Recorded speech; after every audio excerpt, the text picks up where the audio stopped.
Economia, com Juliana Rosa. Oferecimento C6 Bank. Você no topo da experiência financeira. Economia é com ela e ela veio até aqui para conversar com a gente porque o assunto é sério, o papo é reto. Juliana Rosa, economia, olhando essa guerra comercial impressionante, né, entre o maior importador mundial de produtos, Estados Unidos, o maior exportador mundial de produtos, a China. E aí as coisas vão se mexendo e tal. O nosso dólar aqui mexe também, não é só por causa disso, mexe por um conjunto de fatores. Hoje teve ata do Banco Central e uma série de coisas. O Sandro até já falou sobre isso. Queria te ouvir, o que você está observando e que merece o ouvinte prestar atenção?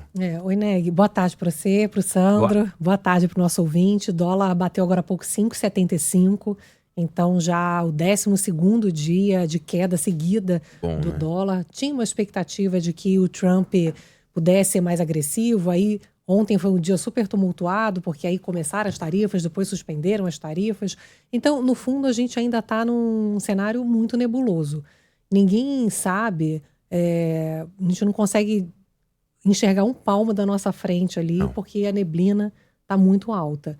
E o que a gente vê é um cenário de tanta insegurança que é difícil até a gente tentar... olha, por isso que o Banco Central divulgou hoje um documento que tinha muito debate que o Banco Central estava sendo um pouco otimista demais quando deu a entender que essa situação que está levando a um dólar mais baixo poderia ajudar na queda da inflação no Brasil mais rapidamente. E justamente porque ninguém sabe nada, né? O impacto que isso de fato pode ter, quanto vai ter de tarifa, qual o impacto na inflação americana, nos juros. Então, é uma coisa muito instável ainda. Então, hoje ele procurou mostrar que ele não estava falando que... ele deu a entender ali claramente que tem os dois riscos. Ele não estava querendo dizer que ele está contando com esse risco ou que esse risco é maior. E aí ele escreve aqui no documento que...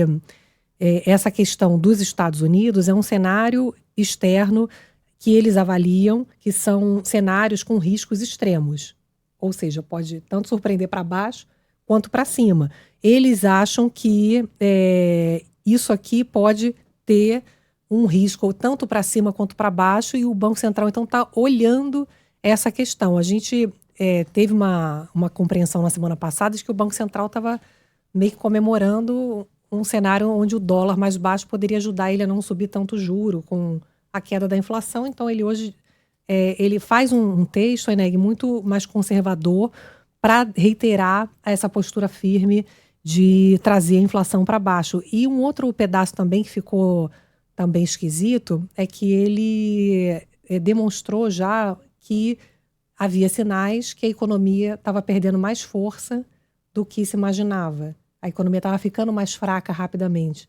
A gente falou aqui na semana passada do mercado de trabalho, já mostrando em dezembro, ali no finalzinho do ano, já uma acomodação. Então, um cenário... E pode afastar a percepção ou o risco de um cenário em que a taxa de juros não está funcionando. Exato. Quer dizer, ela estaria funcionando. Exato. Agora, deixa eu te perguntar uma coisa. E aí ele coloca isso aqui, ele fala, olha, existem elementos atenuadores e tal, mas é preciso parcimônia nas conclusões, são dados que demandam maior cautela de análise, então reiterando esse compromisso mais firme com a inflação. Agora, nós temos uma reunião daqui 45 dias com taxa de juros contratada, crescimento. Depois a gente tem uma reunião dali a 45 dias, que aí não tem nada prometido, a gente só vai saber daqui a 45 o que eles devem ou podem sugerir. Mas no melhor cenário, ou num bom cenário, posto que já está contratado esse 1%, nós temos 90 dias para entender o que está acontecendo com os Estados Unidos, né? De certa forma, dá para a gente ter um cenário, e aqui 90 dias é longuíssimo prazo diante desse nervosismo internacional, não? Ajuda.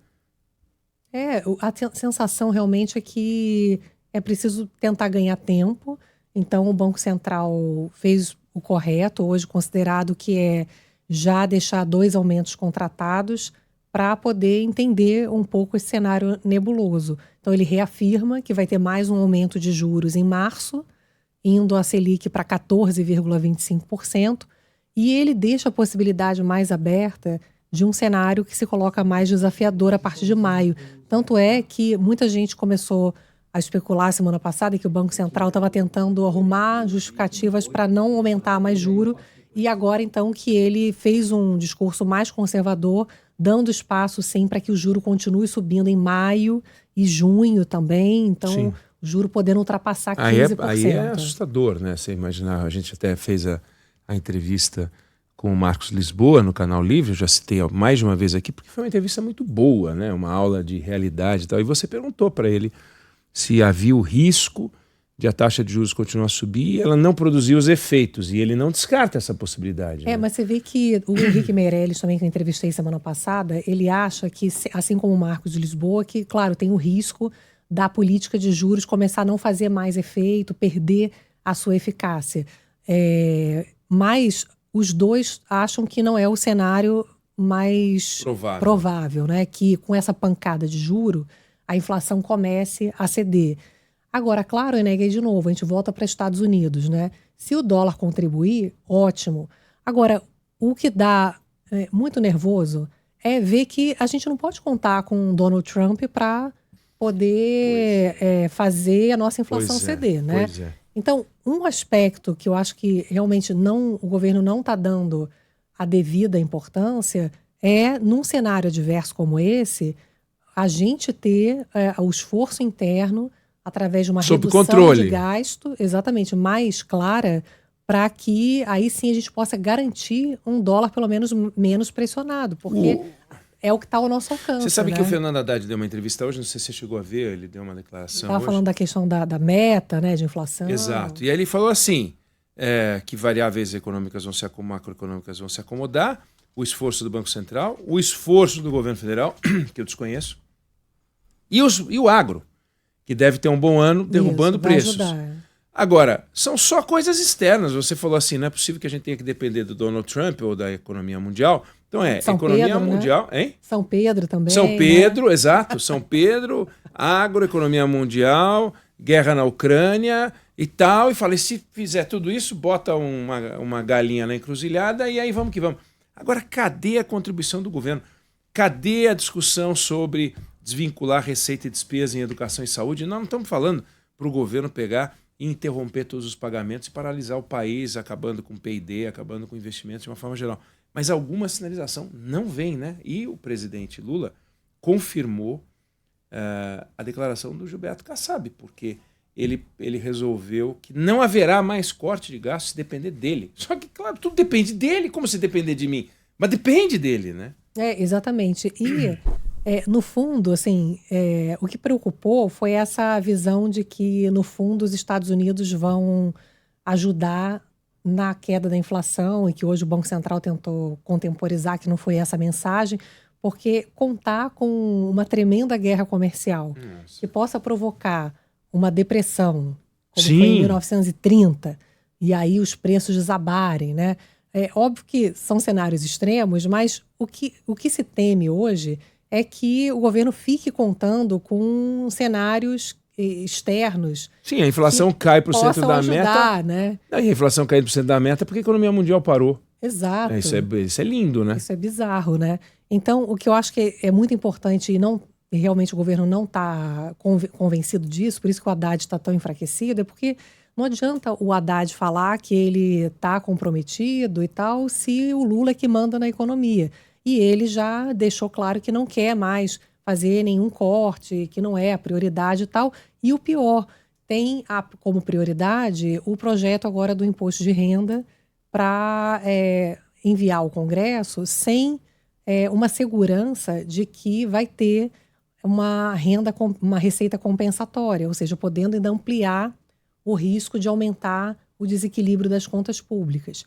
Então é uma falta de senso de urgência, né? Um cenário muito instável que a gente pode, não acontecer nada ou acontecer tudo. Claro. Então a gente vai ficar parado esperando para ver qual vai ser o resultado disso tudo. A gente, na verdade, tem que se movimentar, tanto do ponto de vista de ajustar a nossa economia, o nosso dever de casa, porque as perspectivas para esse ano estão muito longe de apontar uma melhora das contas. Sim, Ninguém espera cumprimento das metas, nem esse ano, nem ano que vem. fica contando isso, que aconteça alguma coisa espetacular, que faça aumentar a arrecadação, que aconteça alguma coisa, que São Pedro ajude, e não faz o dever de casa para, ok, então, nesse ambiente mais conturbado, a gente está fazendo movimentos para poder ampliar, por exemplo, acordos comerciais com o México, com o Canadá, porque isso também é um espaço de a gente aproveitar e fazer do limão uma limonada, né?